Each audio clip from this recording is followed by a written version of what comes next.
မင်္ဂလာပါဒီဗီဒီယိုလေးကဘိုင်းရက်ဆဲကခရစ်တိုကွိုင်တွေကိုရောင်းပြီးတော့မြန်မာငွေဘယ်လိုထုတ်ရမလဲဆိုတော့ပြောပြပေးပါမလို့တီဗီရတူတွေကတော့ဒီဗီဒီယိုကြော်သွားလို့ရပါတယ်အကယ်၍မတီသေးတဲ့သူဆိုရင်တော့ဒီဗီဒီယိုကတဲ့တော့လိုပါလိမ့်မယ်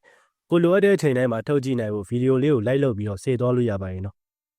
ဆိုတော့ဗီဒီယိုလေးကိုစလိုက်ရအောင်ဗျာအရင်ဆုံးဘိုင်းရက်အပ်တဲ့ဝင်ပြီးတာနဲ့ဘိုင်းရက်ဆဲမှာကွိုင်ရှိဖို့လိုအပ်ပါတယ်အဲ့ကွိုင်တွေကို spot trade ထဲမှာရောင်းပြီးတော့ USDT ကိုပြောင်းအောင်မှာဖြစ်ပါတယ်spot trade ထဲမှာဘယ်လိုရောင်းရမလဲဆိုတာကိုတော့ကျွန်တော်ဗီဒီယိုတက်တစ်ခုလုပ်ပေးပါမလို့ဒီဗီဒီယိုမှာတော့တေချာမပြောပြတော့ပါဘူး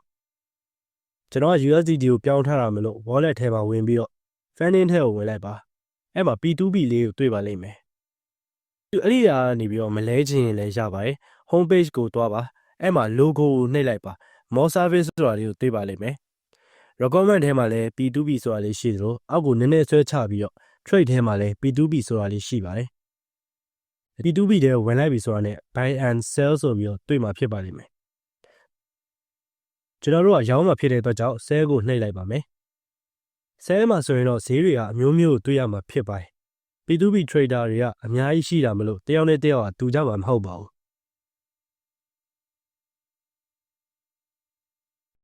တချို့တွေကလည်းအနည်းဆုံး3သိန်းကနေစရောင်းလို့ရတဲ့လူတွေရှိသလိုတချို့တွေကလည်း1000 2000 3000ကနေစရောင်းလို့ရတဲ့လူတွေလည်းရှိပါတယ်ကိုကနဲတာဖြစ်ဖြစ်များတာဖြစ်ဖြစ်အမောက်တဲ့ရှာခြင်းနဲ့ဆိုရင်တော့အမောက်ဆိုတာလေးကိုနှိပ်လိုက်ပါပြီးတော့ပမာဏလေးကိုရိုက်ထည့်ပြီးတော့ trader တွေရှာလို့လည်းရပါတယ် payment တွေလည်းပြထားရပါတယ် KP လည်းရသလို WP လည်းရတာမလို့ကျွန်တော်တို့အတွက်အရင်ကလွယ်ကူပါတယ်ကျွန်တော်တို့ KP နဲ့ရောင်းမှာဖြစ်တဲ့အတွက်ကြောင့်ကျွန်တော်က sell ကိုနှိပ်လိုက်မယ်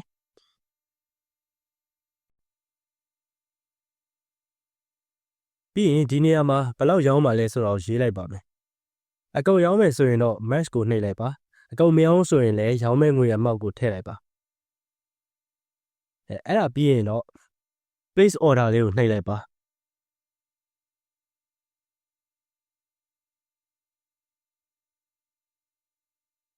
ဒီလိုပေါ်လာပါလိမ့်မယ်ဒီမှာ chat ဆိုတာလေးရှိပါတယ်အဲ့အရာလေးကိုနှိပ်လိုက်ပါchat ထဲမှာဆိုရင်ကျွန်တော်တို့ကဆယ်လာနဲ့စကားပြောလို့ရမှာဖြစ်ပါတယ်ဘာလို့စကားပြောရမှာလဲဆိုတော့ကိုယ့်ရဲ့ KP နှိပ်နဲ့ကိုယ့်ရဲ့ဖုန်းနံပါတ်လေးကိုကျွန်တော်တို့ဆယ်လာစီကိုပို့ရမှာဖြစ်တဲ့အတွက်ကြောင့်ကျွန်တော်တို့က chat ထဲကိုဝင်ပြီးတော့သူ့ကိုစောက်ရပါမယ်ပြီးရင်တော့ကျွန်တော်တို့ရောင်းမဲ့ကျွန်တော်တို့ရဲ့ပမာဏနဲ့ပြီးတော့ကျွန်တော် KP နံပါတ်တွေကျွန်တော်တို့ပေးမှာဖြစ်ပါတယ်ပြီးရင်တော့ကျွန်တော်တို့ bias ကနေပြီးတော့ကျွန်တော်တို့စာပို့လာပါလိမ့်မယ်စာကတော့တစ်ဖက်ဆယ်လာကနေပြီးတော့ပတ်စံပို့ပေးလိုက်ပြီဆိုတဲ့စာဖြစ်ပါတယ်အဲ့တော့ကျွန်တော်တို့ကခဏလောက်စောက်ပြီးတော့ကျွန်တော်တို့ KP ရဲ့မှာတွားပြီးစစ်ရမှာဖြစ်ပါတယ်အဲ့တော့ကျွန်တော်တို့ကခဏလောက်စောက်ပြီးတော့ကျွန်တော်တို့ KP ရဲ့မှာတွားပြီးစစ်ရမှာဖြစ်ပါတယ်ကိုရောင်းမဲ့ပမာဏနဲ့ကိုပတ်စံပြန်ရပြီဆိုရင်တော့ကျွန်တော်တို့ကဘန်ရဲ့ဆယ်ကိုပြန်သွားပါမယ်ပြီးရင်တော့ကျွန်တော်တို့ payment receipt ဆိုတာလေးကိုနှိပ်လိုက်ပါအဲ့လိုပေါ်လာပြီဆိုတာနဲ့ကျွန်တော်တို့ဒီဟာလေးကိုနှိပ်လိုက်ပါ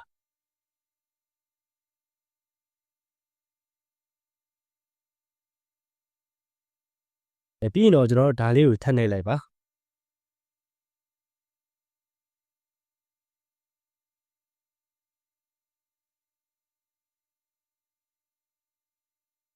ပြီးရင်တော့ကျွန်တော်တို့က USDT ပို့ပေးရမှာမလို့ကျွန်တော်တို့ phone password ထားရတယ်ဆိုရင်ကျွန်တော် phone password နဲ့ရိုက်ထည့်ပေးလို့ရပါတယ်ပြီးရင်တော့ကျွန်တော်တို့ကအောင်မြင်စွာနဲ့ရောင်းဝယ်လုပ်လို့ပြီးပါပြီဒီဗီဒီယိုကအရင်ကလည်းကူပါတယ်အကယ်၍ brother တို့ like မလုပ်တော့ဆိုရင်လည်း like လုပ်ကြည့်ပါပြီးတော့ဒီဗီဒီယိုက Binance ထဲမှာ crypto ရောင်းနည်းကိုတင်တာဖြစ်တဲ့အတွက်ကြောင့်အကယ်၍တင်မှာ Binance ACC မရှိဘူးဆိုရင် Binance ACC ဖွင့်နည်းကိုလည်းကျွန်တော်တို့ရဲ့ channel လေးမှာတင်ထားပေးရမို့လို့ဝင်ကြည့်လိုက်ပါဦးခင်ဗျာအကယ်၍တင်က USD $1 free လို့ကျင်နေဆိုရင်တော့ဒီ refer code လေးနဲ့ကျွန်တော်တို့ဝင်လိုက်မယ်ဆိုရင်တော့$1 ရမှာဖြစ်ပါတယ်ဒီဗီဒီယိုကတဲ့အတွက်အထောက်အကူပြုတယ်ဆိုရင်ကျွန်တော်တို့ရဲ့ channel လေးကို like and subscribe လေးလုပ်ပေးသွားဖို့တော့တောင်းဆိုလိုက်ပါတယ်ခင်ဗျာ